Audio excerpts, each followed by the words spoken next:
जय श्री कृष्णा। स्वागत है आपका सारथी त्रिशला के साथ। मैं आपके एस्ट्रोलॉजर हूँ, वास्तुशास्त्री हूँ, चेहरा भी पढ़ती हूँ, आवाज़ भी पढ़ती हूँ और हाथों की लकीरें भी पढ़ लेती हूँ।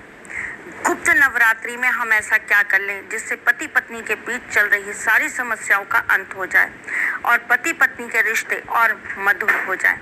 गुप्त नवरात्रि चूंकि तांत्रिक रात्रियां मानी जाती हैं, तंत्र को सिद्ध करने की रात्रियां मानी जाती हैं, तो कुछ इस तरह के उपाय हम कर लें जिससे हमारे कार्य बहुत जल्दी सिद्ध भी हो जाए और हमारी मांगी हुई हर मुराद पूरी हो जाए। वैसे भी कहते हैं ना कि माँ तो अपने बच्चों की झोलियां भरने के लिए ही बैठी हैं। तो चलिए इस गुप्त नवरात्रि कुछ विशेष क्रियाएं जो आपके पति पत्नी के रिश्ते को मधुर कर जाएं। क्या करना है आपको अपनी और अपने पति की एक फोटो लेनी है। अगर ये आपकी शादी की कोई फोटो हो तो बहुत बढ़िया बात है।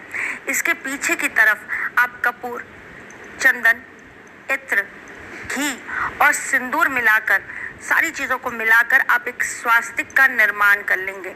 उसके बाद एक लाल कपड़े में लपेटकर आप इसे अपनी माता रानी के चरणों में रख देंगे। तत्पश्चात आपके मन में जो भी इच्छा है उस बात को बोलते हुए संकल्प लेंगे। 9 दिन आपको माँ के सामने 9 लौंग की माला बनाकर चढ़ा देनी है और माँ के सामने बैठकर माँ के 108 नामों को आपको 51 बार जाप करना है। साथ ही साथ में दुर्गा सप्तशती में से आपको पहला, तीसरा, चौथा, 5वां, 8वां और 9वां अध्याय रोज पाठ करना है। करके देखिएगा आपके पति पत्नी के बीच में जितनी भी दिक्कतें और तकलीफें होंगी जरूर दूर होंगी। इस नवरात्रि आप कोई मंत्र भी बना सकते हैं, आप कोई यंत्र भी सिद्ध कर सकते हैं। कैसे? आप किसी भी मंत्र को एक पेपर पे लिख लीजिए। भोजपत्र हो तो बहुत अच्छी बात है। मंत्र कोई भी होगा, आप चाहो तो कोई मोहिनी मंत्र लिख लीजिए, आप चाहो तो वशीकरण मंत्र लिख लीजिए, या फिर आप नॉर्मल ओम एम ह्रीम क्लीम चामुंडाय विच्छे इस मंत्र को लिख लीजिए। मंत्र को लिखने के बाद आप रोजाना एक घी का दीपक लगाकर लाल कपड़े और लाल आसन पर बैठकर आप माँ के समक्ष उस मंत्र को 151 बार पढ़ लेंगे। ठीक 9 दिन बाद आप उस मंत्र को जलती हुई भस्म के अंदर, यानी कि अग्नि में कपूर डालकर, लकड़ी लगाइएगा आम की, उसको पहले अग्नि लगा दीजिएगा और उसमें थोड़ा सा कपूर डाल दीजिएगा। तत्पश्चात उसके अंदर वो पेपर डाल दीजिएगा। उसकी जो भस्म तैयार होगी उस भस्म को आप किसी भी तरीके से अपने पति को खिलाइए, उनके सिर पे लगाइए, या फिर आप अपने बेडरूम में एक लाल पोटली में बांधकर लगा दीजिए।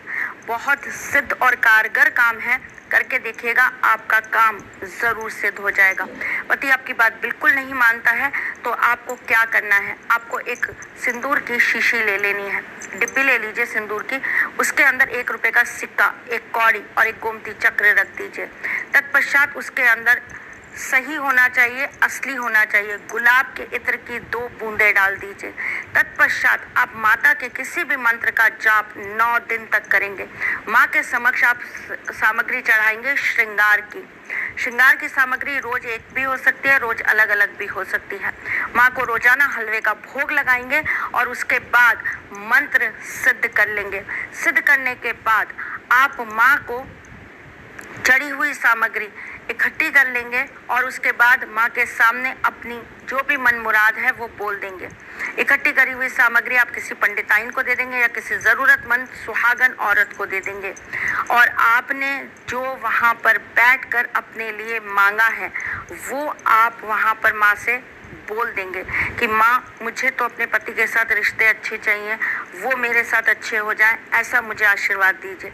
ऐसा करके 9 दिन बाद आप वो तिलक, जो ये सिंदूर आपका तैयार हुआ है, इसका जो तिलक है, ये तिलक आप अपने पति के मस्तिष्क पे लगाना चालू कर दीजिए। देखिएगा वो आपकी बात भी मानेंगे और आपके वश में भी ज़रूर हो जाएंगे। अगर आप चाहते हैं आपके घर में बरकत आ जाए तो आप माँ के पैरों में रोज अलता लगाएंगे और उस अलते की शीशी को आप बचा कर रख लेंगे। जब भी आपके घर में कोई विशेष पर्व हो या त्योहार हो तो आप वो अलता अपने हाथों के बीचों बीच जरूर लगाएंगे।